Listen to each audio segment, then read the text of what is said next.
Hey guys, Mubiel here. I'm an Indian YouTuber of WILDRIFT. Adding to that, I've been stuck in low ELO aka gold and silver. And I want to answer the question, is WILDRIFT dying? And the short answer is no. And the long answer is no. WILDRIFT is relatively a new game. It doesn't have the huge player base of Mobile Legends, but it does have the fan support of League of Legends PC. And it is building on the reputation of League of Legends PC. The game is still expanding. It has time to grow. It's still in the beta phase. It's still, building up its reputation, and so I don't think it's dying. It's certainly not alive. It's not thriving, but it's certainly not dead either. So the short answer to the question, is WILDRIFT dying, is no. It is actually not dying. And I feel that Hell's Devil has over exaggerated the problem a bit. Maybe he was a bit tilted when he made the video, but I feel that it's not dying in the slightest. It's certainly not thriving though. So, and I wanted to shed some light on the low elo point of view on these problems that Excoundrel and Hell's Devil talked about in their respective videos. I'll link these videos in the comment section because these are great videos. You need to check them out. And let's start off with esports. I would like to agree with the point of fact that esports is kind of irrelevant at this point in time. I mean, like, the game is very stable. Like, it doesn't have a massive meta shift or anything like that. And esports, really, it's you don't actually seek out, unless Shurkao, I think that's what he's called, unless he makes a video on a specific match stating that this match was crazy or this match was amazing. Most people don't check it out, check the videos out, and you can actually see that through the views and the likes and dislikes. WILDRIFT is relatively new, and even if you wanted to enjoy esports, you can always check out League of Legends esports, because the PC version's esports, because that's so much better with the gameplay and the mechanics. There's so much to learn, so much you can understand through that than WILDRIFT. So I feel that they shouldn't invest too much in esports as of yet. I mean, after they build a much more bigger fan base, they should try esports. That's my point of view, but it's just solely my point of view, and you are entitled to your own opinions on the matter. The second problem is social media presence. There is little to no social media presence of WILDRIFT. Most other brands such as Call of Duty Mobile or PUBG, they do have a certain amount of social media presence. In fact, when I used to play COD M, I rickrolled one of the COD M meme accounts. Good times. I rickrolled them. I'll try to add a screenshot of that. If it's not there, forgive me. What is the next problem? Yeah, the next problem is blue modes.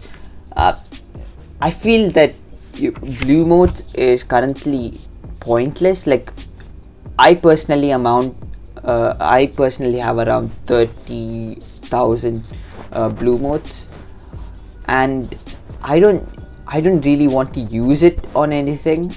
Like, there are events where you can get these some champions for free, and then you have so much blue modes. Even if I buy some champions, I know that I'm not going to play them, and I already know the meta. So why would I waste blue modes on champions that aren't meta, or they aren't really good? Like, I wouldn't do that, and I just have a massive amount of blue modes. And I think this is because there is nothing in particular I can buy with blue modes, except for maybe champion poses. I know that even that I think you have to buy it using Poro coins, which is 400. So blue modes just seem like extra. It's just extra because you don't typically use them. And I know for a fact that some of the people in the higher ELOs have much more, because my editor here, my friend, he has around 60,000, and he doesn't want to use it. So I feel that blue modes there is no proper economic system where you would spend your blue modes except for champions. This is inherently a problem because of multiple currencies. They have wild cores, blue modes, and then Poro coins. So they have 3 of them, and I feel that the only thing that's actually useful is Poro coins, because you can potentially get skins. But other than that, I feel that blue modes, like, it's just not useful. So they should fight to find a way to fix that. And the biggest problem I had when I switched from Call of Duty Mobile to WILDRIFT is that it didn't have a community or guilds or clans. I remember in Clash of Clans, when you used to play, the most fun things in Clash of Clans were the clans and the friends you would make in those clans, whether it be people in Diamond or Champion or Master, whatever it is, Legendary, whatever it was. They would chat with you. It would be fun. They would tell you what to upgrade, what not to do. And I feel that in WILDRIFT, such a function is lacking. I know for a fact that most games do have a global chat function, and WILDRIFT is severely lacking in that, and I think they should implement it. Solely because if you're a new player with no ties to other games, the only way you can, instead of making it easy for them, by having a chat function, they would have to go to YouTube, search for the best champion, even then they may not be getting the best advice from YouTube. I know for a fact, because when I started off playing League of Legends WILDRIFT, I watched this pro guides video where they said the best beginner champions. I bought all of them. I bought Alistar, Darius, what was that, Zed. I bought all 5 of them, and I felt Ari, Zed, I bought all of them, and I felt that none of them were speaking to me. Ari, for a fact that Ari was the only one that actually spoke to me. And then I switched off to be ADC, because I love the ranged aspect of champion. So now I specifically play marksman only. So I feel that you should allow people to chat with other people to get a feel of what they should go for, what they should try to achieve. I feel that this aspect is severely lacking, and there are some benefits if you have clan system, because you could say that people would be much more willing to set up clans using blue modes, which then they'll once they run out, they'll be willing to play to get new champions. Like, that's there. Right now I feel that it's very easy. If a new champion comes out, it's very easy for you to get your hands on the said champion, and you can, you know, recharge your blue modes very quickly. So you should have more options in which you can spend your blue modes, is what I'm saying. Ranked, I feel that ranked is kind of, you know, I don't really have that many issues with ranked except for trolls, but you can't really fix trolls because when you report the said trolls, they might just be doing the trolls for a single game, and they may not be doing it for multiple games, just for that game. So this leads to a problem where you lost, but then the trolls don't have to face any repercussions.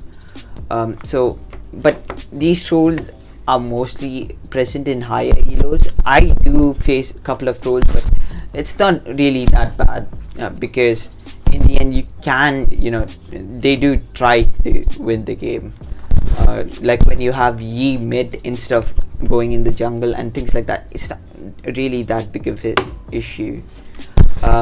What I do think is an issue is when people so when you're in ranked, you have 5 roles, and people take the roles of other people. This is actually quite common in lower elo. I've had people fighting over jungle and baron. Mostly it's more than not, it's usually jungle, because there's this huge thing where people want to be junglers, and they just fight over that spot, and the person who is lower down the ladder, they usually end up having to compensate for the person who picked jungle, even though that's not their role. So there is that. And I also feel that AFK players is a really big problem in ranked, because when a person goes AFK, a thing will pop up where whether you want that person to play as a bot or whether you don't want that player to move at all. And more times than not, people will decide to have that player not be played, so it'll be 4 versus 5. And if it's 4 versus 5, most of the time they just, you know, they just try to hammer you in with team fights, and you do end up losing those team fights. So I feel that if you lose because of one person being AFK, I don't think that you should be penalized by losing your match. You should be okay. If it's duo queue though, I think that the rank should go down. But if it's solo queue and someone from your team does in fact go AFK, I think you shouldn't be penalized for somebody else's mistake. You should be allowed to get a sort of protection from that. So yeah, and win trading, Excoundrel and Hell's Devil talks about win trading a lot. Win trading isn't really prevalent in gold and silver, mostly in gold. I've never seen a single win trader. I don't think it's a problem in the lower elo, it's just a high elo problem, and I wouldn't be able to comment on what the best course action would be. Yeah, if you have any comments, comment down below, and you're free to voice your opinions, and I'll try to reply to them in the best of my opinion, best of my ability. This is solely my opinion, and this is not fact. Not everyone will be facing the same problems, so keep that in mind before you comment. Thank you and have a nice day.